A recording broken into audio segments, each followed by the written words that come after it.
I spent 2 hours building this car, and I think I made it worse. And in the previous video, you guys watched me struggle really bad. I kept saying the car felt weird, like it was fighting me during every single turn. Turns out, how the car was set up was just as bad as my driving. So today, I'm not just driving, I'm rebuilding my setup from scratch. I'm gonna go to the same exact track with the same exact car and try to make the car feel perfect. So if you wanna see if I actually fix it or completely ruin it, hit that subscribe button and we'll figure it out together.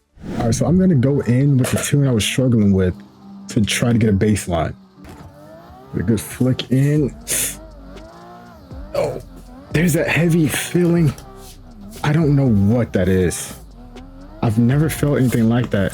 The car just didn't want to drift. It wanted to stay straight, not sideways.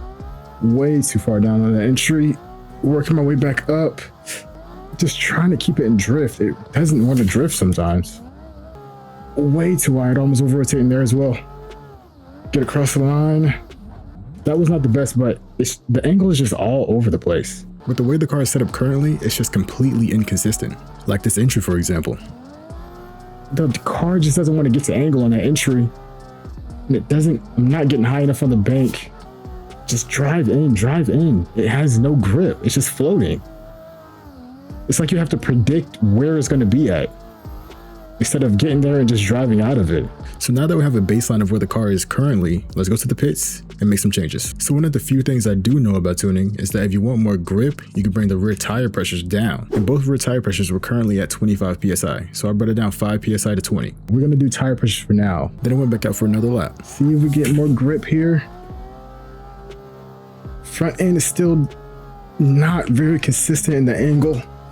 I'm doing so much wheel work to keep it in drift. See if we can, nope, still going way too wide. That could be my positioning as well though. I still didn't have the amount of grip that I wanted though. So I went back to the pits and did the one other thing that I know that would add grip. All right, so we're gonna try adding some toe in. Let's give it maybe 0.15. And if you didn't know, if you hover above the toe, it gives you a description of what it does, right? So positive value, it gives you slower turn in, but more stability under braking. So after changing the toe, I went out to test it again. Okay, I already feel a difference in the way it entered. It's so unstable. See if we can get this right here. Okay, I felt the grip there a bit more. That was a lot better coming to that zone. But that bank is just so unpredictable. I'm gonna go one more time and I'm gonna really stay in it. I'm gonna really just go for it. Full send here. I wanted to do one lap full send just to see where I was going wrong on track. Left foot braking. Way too wide and over rotating. And once again, it was the exit off the bank. So I went back to the pits and made some adjustments. I do know negative toe in the front gives you more turn in. All right, so reading the description of camber, lower values gives you more longitude grip and higher values give you more latitude grip. All right, so if I wanted more grip while drifting, I would have to lower the value, right? So I'm gonna bring that down to 5.5. And if you don't know, when you're messing with suspension, you should be looking at this over here, car status, not these sliders. All right, so far I've messed with the toe in the rear, the pressure in the rear, and the front camber. See if that does anything. I am holding the wheel a little more to the left during that wall section. Lowering the camber made finding the balance of the drift be closer to the left, if that makes any sense. Not high enough. I have to like push the wheel the opposite way to keep it in drift sometimes. I shouldn't have to move the wheel so much during those long turns though. Now with that in mind, I went back to the pits to try to find the cause of that problem and fix it. I got an idea. We're just gonna go drastically one way and see how that feels. And then we're gonna go drastically the other way and see how it feels. Now this isn't gonna be good at all. I just wanna see the effect that it has on the car. All right, turn in. Okay, I already felt it from that entry. It makes it feel very light. The steering felt non-existent with the camber being this low. It doesn't really have much grip now. And that makes sense because it doesn't really have a great contact patch to the ground. So we're gonna go and bring it all the way up now. We're at -10, now we're going just to 0, which gives us -0.3. Okay, let's see how this goes. Okay, I can already feel from the entry there, it's a lot more direct in its approach, but I am washing out. It's like it's a little more dull as well though. Like I'm turning a lot, like right there. I can move the wheel like this and it's not really doing much to it. All the way down was very light, but all the way up was very dull. So now put it at 5.5 last time. Let's put it at 4.5 this time. Now I'm just trying to find the perfect balance for the front camber. Oh, that entry was nice. It's feeling direct, but also getting me to the right position on track. I could finally get to the right angle and sit there, but it still wasn't perfect. That was actually pretty good. 4.5 was pretty decent. We could probably tune it a little more perfectly, but I think we're gonna go there for now. Now we move on to the rear camber. All right, so reading the description, rear camber is basically the same as the front camber with the lateral and the longitude grip. So we're gonna go all the way one way, like we did last time, and see how that feels. Our first lap with the camber as negative as possible. It actually feels pretty stable. Negative camber feels stable. I usually add a little positive camber, but that actually does feel very stable. Wow. Now I was really confused because I didn't expect negative camber to actually feel that stable. I'm gonna go all the way positive now. No, that's way more stable than the first one. Oh my gosh, but it is a little more work to drive. I think I like negative camber more. 0.3. Once again, I was just trying to find the balance of positive camber and negative camber in the rear. Oh, that was a really nice entry. Come on, turn in. See that part right there? The wheel just kind of gets heavy. The steering continued to get really heavy on the bank, so I still hadn't found the primary source of the main problem. That wasn't great. Let's try bringing it down the opposite way. Let's do negative 0.3. Okay, it's an angle more, but still trying to straighten on me. I think the straightening may be something completely different from camber. Now, power and coast, I always lock these because I saw in a video a long time ago that that's how you have a lock diff.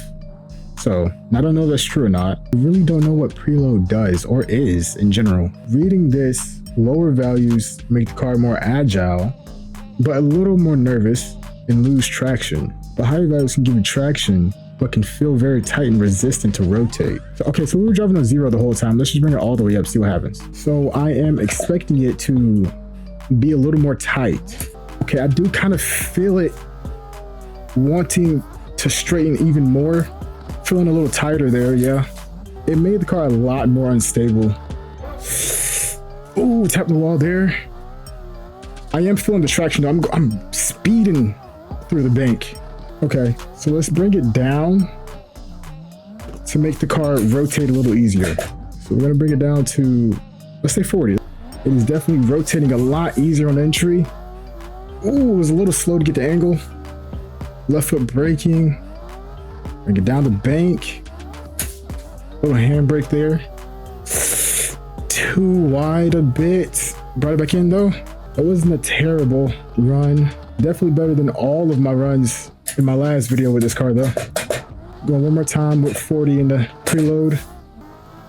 There we go. No, it starts to over-rotate coming off the bank. And it's trying to straighten still. I think it's in something else, not the preload.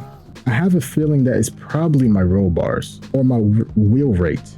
It rolls less obviously, but you gain stability and traction and faster turning when you raise it, which all sound like good things. So maybe I should raise this. I'm at 8. Let's bring it up to, actually, we're gonna bring it all the way up like we've been doing the whole time.